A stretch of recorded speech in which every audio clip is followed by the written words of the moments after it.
Okay.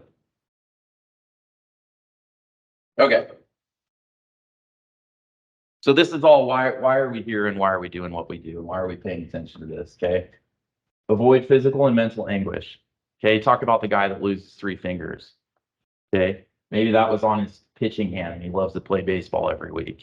This has a real there's a human element to safety that is it's worth considering, right? Make sure we avoid that type of thing so we can avoid that suffering. Okay. Then of course there's the money side of things, right? We talked about the fines, the fees. Okay. We within that, there's also those were just fees that I showed you. There's also civil and criminal liability, right? A lot of reasons clients rely on us, they want to make sure their assets are protected. They're making sure that we do it properly so they don't have to worry about it. So they can avoid things like, well, these are big ones. The fines are big ones, but the biggest one, that one. Does anybody want to share? I don't know if it's like not proprietary, but I'm just curious. Like I've heard figures on production loss per minute.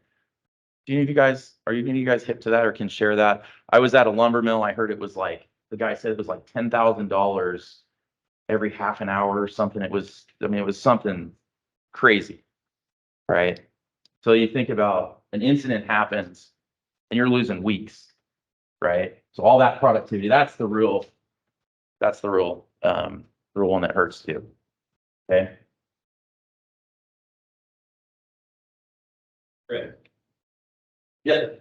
Another one that I think that doesn't always get a lot of airtime up here. You talk about employee replacement training, that's one thing if you lose a worker, maybe you an injury or something, but I go to places where, especially now in a workforce shortage environment, where that's a competitive advantage, and you can prove to the employees that come in and that are there that you have a safe environment. They can come to work, you know they're going to go home with all their fingers and all their toes, right? That's a differentiator now. It should be. It should be something that's part of your culture, in your domain as a manufacturer, that you're going to provide an environment not just to make money, right? Not just to be more productive, but to protect your most valuable assets, right? So I think that doesn't get a lot of airtime here, but it's a really, especially in the workforce, it's a differentiator for sure. Yeah, I can see that. Thanks, Eric. Yeah, absolutely. And just overall culture, right? And it's a lot of it's culture. And that's why you guys are here. And a lot of it is it's not just one safety guy running around being like, hey, we got to do this, right? It's like it's a team and a culture environment.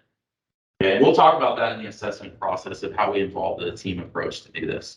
Okay, and like when we go out and we do assessments, we always are involving the company and the players at the company, the stakeholders in the assessment itself, so that when we get the report back and we have the recommendations, they go, oh yeah, I remember we talked about that would work. We talked about this, right? So nothing's done in the back of safety. Appreciate that, Eric. And then thirdly, it's the law, right? And we're not going to come in and we're not the guys who are going to come in and we saw your machine. That's not us. Okay. But it is law. And so it's there for a reason. Okay. Okay. So with respect to the law,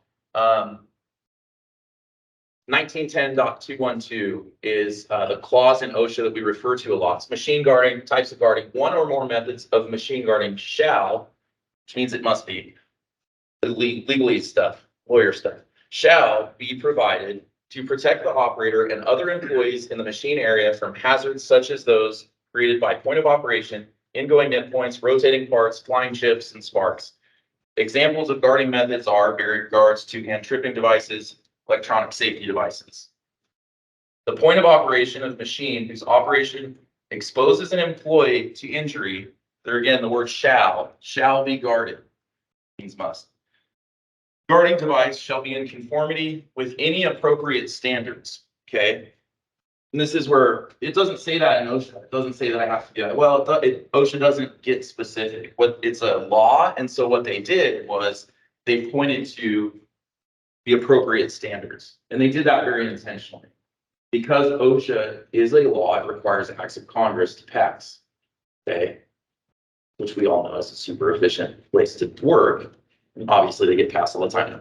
It takes time, right? And so what they recognize that there's these smaller bodies, there's these boards, and many of the Omron folks sit on the boards of these standards that can update standards more frequently. So that's why they point to those relevant standards. And we'll talk about what relevant standards are, okay? Therefore, in the absence of applicable standards, okay, Therefore, or in the absence of applicable specific standards, shall be so designed and constructed as to prevent the operator from having any part of his body in danger zone during the operating cycle. Okay,